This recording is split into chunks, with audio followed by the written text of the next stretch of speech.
this is why a complete consciousness change is necessary in people to start seeing the world and themselves in a different way.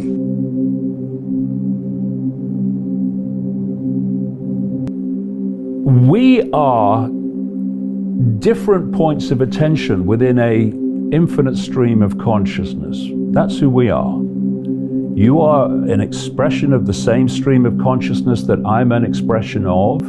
You are looking at life and reality from a slightly different angle, and others will be looking at life from a very different angle, but they are the same consciousness. And we are experiencing a almost infinitesimally small, short experience in what is called a human.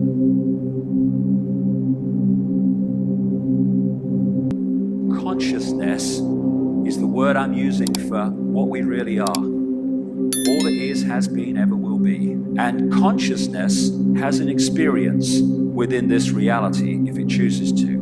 It's very similar to if you want to go on the internet, you can't just sit there in a chair on an empty desk and go on the internet. You need a conduit, you need an interface through which you can access that collective reality we call the World Wide Web, and it's called a computer. What consciousness does is exactly the same in a fantastically more sophisticated way. It takes on what I call the biological computer, the body, as its interface, and the body and its immediate energy field, the mind. And the is very important, because for me, the more that I kind of start to understand this, we talk about my mind, your mind, his mind, her mind. No, I would say that's not how it is. It's the mind. It is the interface between consciousness and this reality.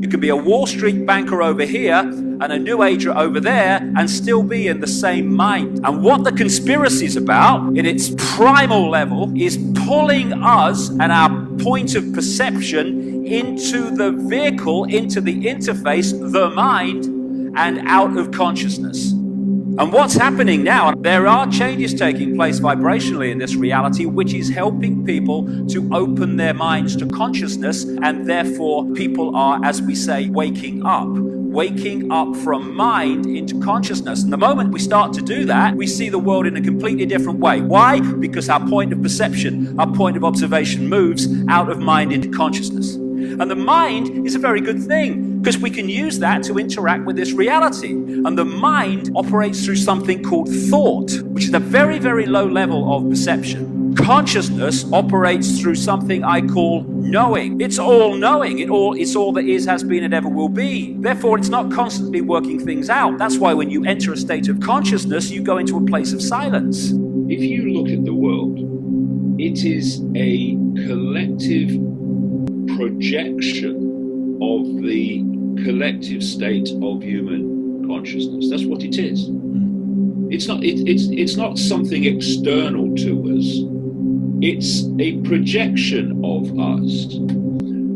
And this other world knows that.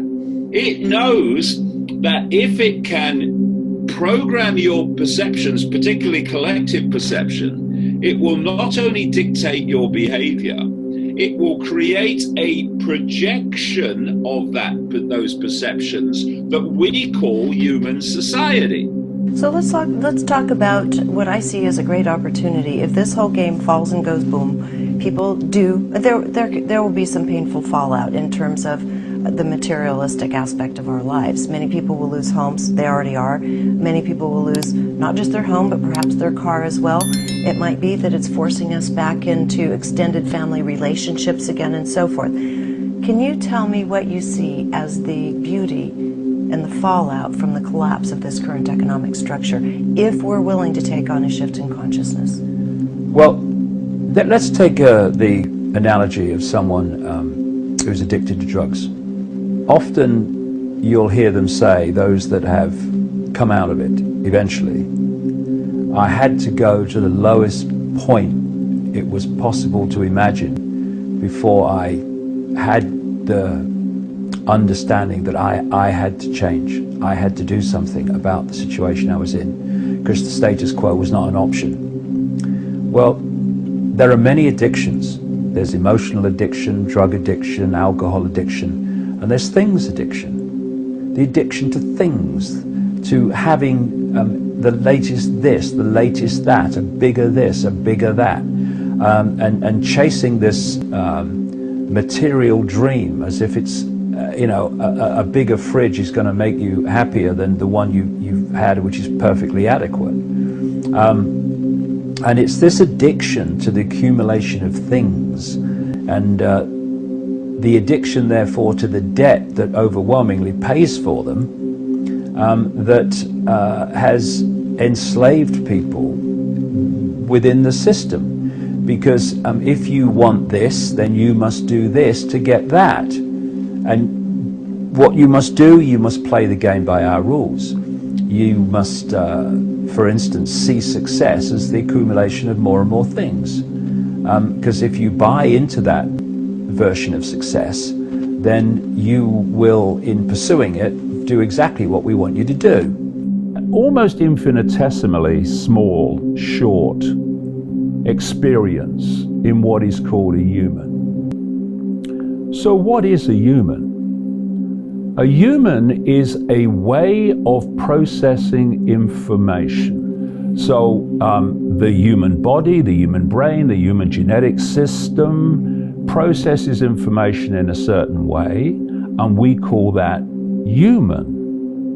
And when we reach that point that we call death, the consciousness that's experiencing that and having these series of experiences we call human, then withdraws from the body, I call it biological computer, which processes information in a certain way. And that's why near-death experiences, in there now millions, describe that when they leave the body, when the body dies, reality is completely different to what it is as a human. What the body does is focus our attention in a band of frequency, and that band of frequency is absolutely tiny. According to mainstream science, the electromagnetic spectrum is 0.005% of what exists in the universe. Some say it's a bit more, but not much. And visible light, which is the only band of frequency that we can perceive as a reality, is a smear of the 0.005%. And this is the body and the brain focusing our attention on this particular band of frequency. And in that period, which is ridiculously short, we have an experience by that information processing called being human.